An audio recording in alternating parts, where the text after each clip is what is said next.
Joining me now is a man not known for sitting on the fence. He passionately opposed the invasion of Iraq, and now he feels that Hezbollah is justified in attacking Israel. The Respect MP for Bethnal Green is in our central London studio. A very good evening, good morning rather, to you, Mr. Galloway. How do you justify your support for Hezbollah and its leader, Sheikh Hassan Nasrallah? A preposterous way to introduce an item, and what a preposterous first question. 24 years ago, on the day my daughter was born, and I've just celebrated her 24th birthday, I had to dash to the maternity hospital to see her given birth from a mass demonstration in London against the Israeli invasion and occupation of Lebanon. Israel has been invading and occupying Lebanon all of my 24-year-old daughter's life. The Hezbollah are a part of the Lebanese national resistance who are trying to drive, having successfully driven most Israelis from their land in 2000, Israel from the rest of their land, and to get back those thousands of Lebanese prisoners who were kidnapped by Israel under the terms of their illegal occupation of Lebanon. It's Israel that's invading Lebanon, it's Israel that's attacking Lebanon, not Lebanon that's attacking Israel. You've just been carrying a report of 10 Israeli soldiers on the border getting ready to invade Lebanon, and you ask us to mourn that operation as if it were some kind of war crime.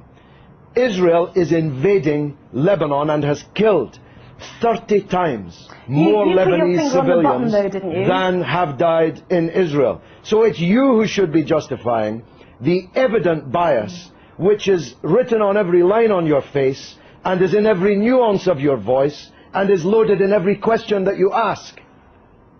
Right, you put your finger on the button though, didn't you, when you said that Hezbollah was set up back in the 1980s in order to remove every Israeli soldier from Lebanese soil. As you said, it achieved that in 2000. No, it didn't. This is a setback. No, it didn't.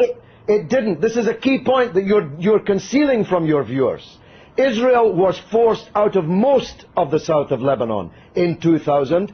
It still occupies a part of Lebanon since 2000. The Shebra Farms area, which is subject to this latest UN draft resolution. Thousands of Lebanese prisoners have been kidnapped by Israel. Hezbollah I spoke and the just a moment Lebanese ago to the Israeli Foreign Ministry released. spokesman who said that the 3 Lebanese who have been captured, perhaps you'd like to use that word, have been before a judge These are and not been the through prisoners. a court of law. Oh, please, have a slightly longer memory than 4 weeks. I'm talking about the thousands of prisoners taken during the 18 years of Israeli occupation, illegal occupation of South Lebanon. These are the prisoners that have to be released in exchange for the Israeli soldiers that were captured at the beginning of this wave of the crisis.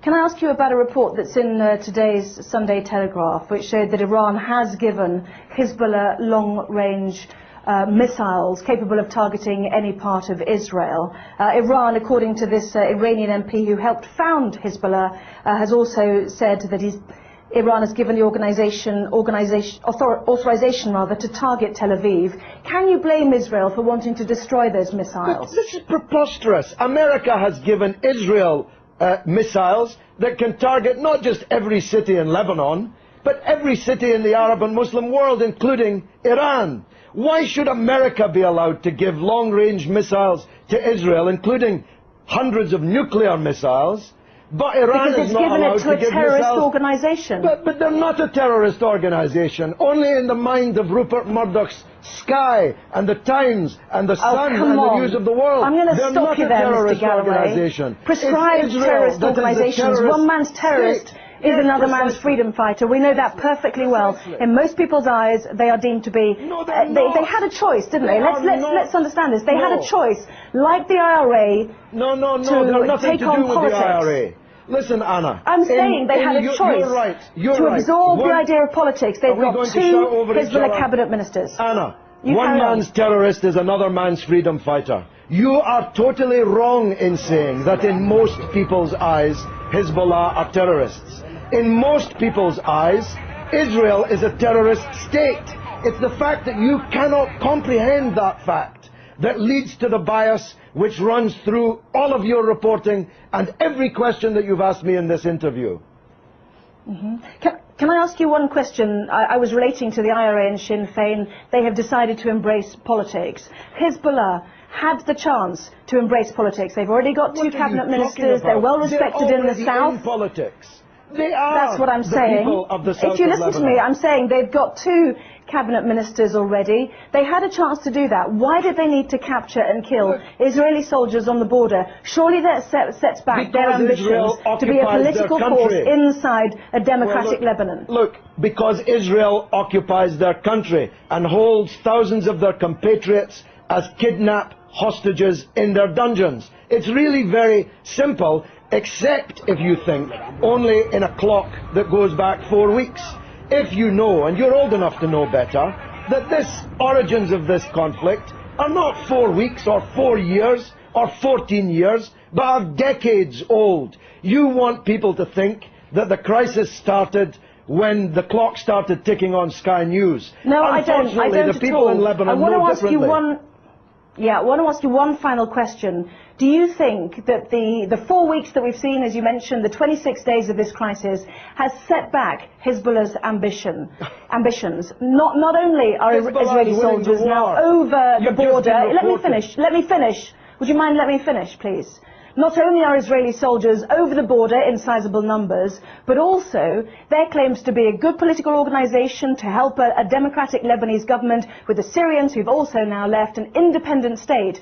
That has also come to blows as well. What a silly question. What a silly person you are. Hezbollah is winning the war. You can see it on the other half of the screen. Hezbollah is more popular today. That was not my question. Hezbollah is more popular today in Lebanon, amongst Christians, amongst Sunnis, amongst Shiites, amongst all Arabs, amongst all Muslims, than it has ever been. It's Israel who's lost the war, and Bush and Blair, for politically organising the war, who've lost politically. This is a defeat for Bush and Blair and Israel. Everybody but you can see it. Let me separate out that question then. Is it a setback, given that Hezbollah was set up in order to get Israeli soldiers off Lebanese soil, that there are now more Israeli soldiers on Lebanese soil than there were 26 days ago? Well, they seem to be getting a bloody good hiding on the other half of the screen that I'm watching. Maybe you can't see it, but I'm watching them getting a bloody good hiding in the war. So if that's a success, I'm not sure what a failure would look like.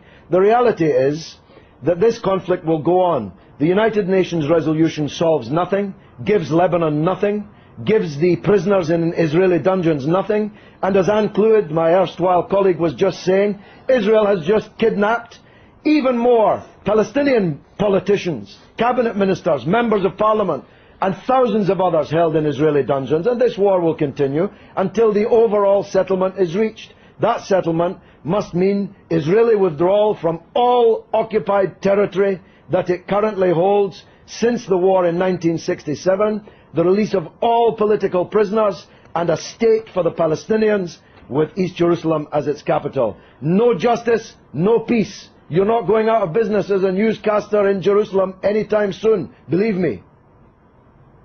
Well, as usual, you have prompted a huge email response, both for and against you, Mr. Galloway, so we'll leave it there. I have to say that some people might find it offensive when more families are mourning their dead to hear you say that it was a bloody good hiding. So you don't give a damn. You don't even know about the Palestinian families.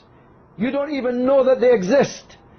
Tell me the name of one member of the 7 members of the same family slaughtered on the beach in Gaza by an Israeli warship. You don't even know their name, but you know the name of every Israeli soldier who has been taken prisoner in this conflict, because you believe, whether you know it or not, that Israeli blood is more valuable than the blood of Lebanese or Palestinians. That's the truth, and the discerning of your viewers already know it.